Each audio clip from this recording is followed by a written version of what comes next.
Hello everyone, this is USEED 2022, question number 25 from MSQ section.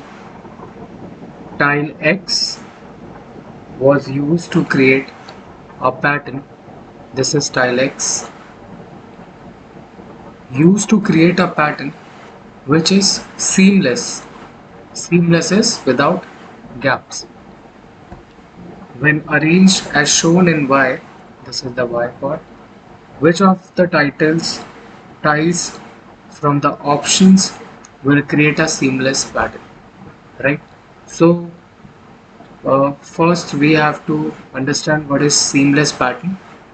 तो seamless pattern क्या होता है कि let's suppose take this as an example. अगर ये आपको एक पैटर्न मिला है तो आप इसको इसके किसी भी साइड से, लेफ्ट साइड से, राइट साइड से,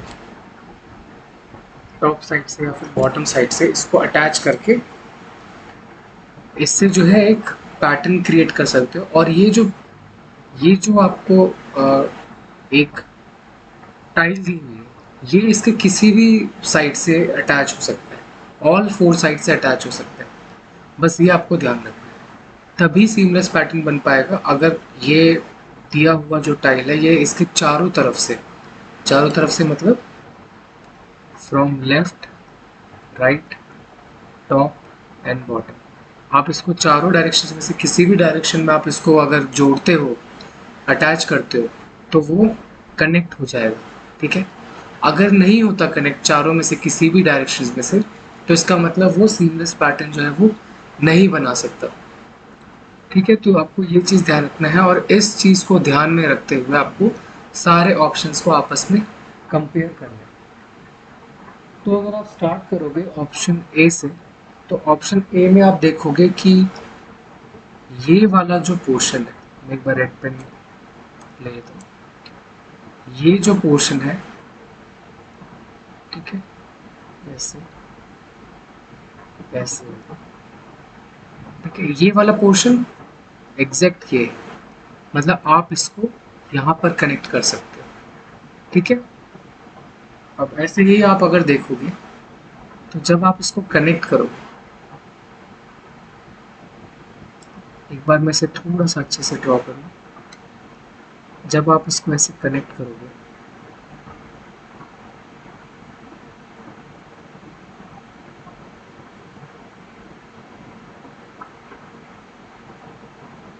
ठीक है, तो ये कुछ ऐसे हो जाएगा।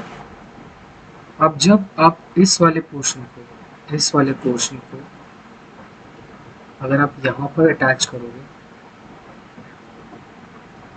तो वो अटैच हो जाएगा।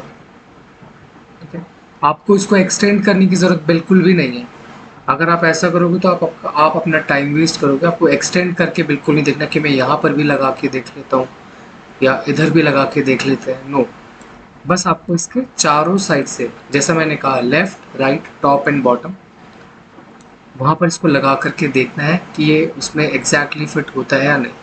तो हमारा ये वाला पोर्शन जो है वो इधर फिट हो गया। ठीक है, तो हमारा टॉप हो गया, बॉटम हो गया। ठीक है, तो इस हिसाब से आप देखोगे तो ये जो है हो जाएगा। ठीक है, ऑप्शन बी अगर आप देखो ध्यान से तो ये वाला जो पीस है, इसका ये जो सर्कुलर जो है ना, ये वाला पाथ, ये कहीं पर भी एडजस्ट नहीं हो सकता।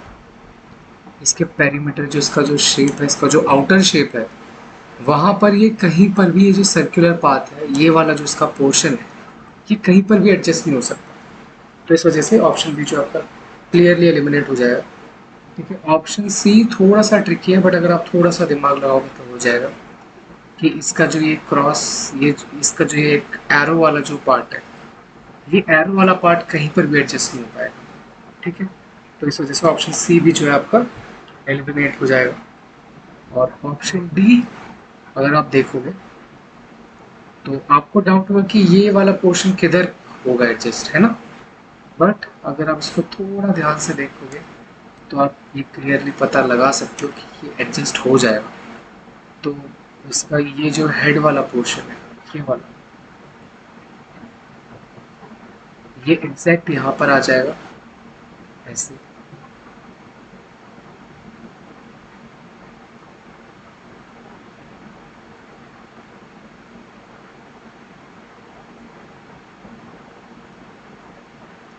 ऐसे, ठीक है। और फिर ये वाला जो पार्ट है इसका वो यहाँ पर आ जाएगा ऐसे, यहाँ पर इसका जो पैर वाला हिस्सा है वो आ जाएगा, और फिर इसका ये वाला पोर्शन आ जाएगा, और फिर ये वाला जो पोर्शन है अगेन यहाँ से इसका हेड आ जाएगा। तो ऐसे ऐसे करके ये जो है आगे कंटिन्यू होता रहेगा। और इस हिसाब से अगर आप देखोगे तो ऑप्शन डी जो है वो भी आपका करेक्ट होगा। तो आपका जो करेक्ट आंसर होगा इस केस में वो होगा option A and option D.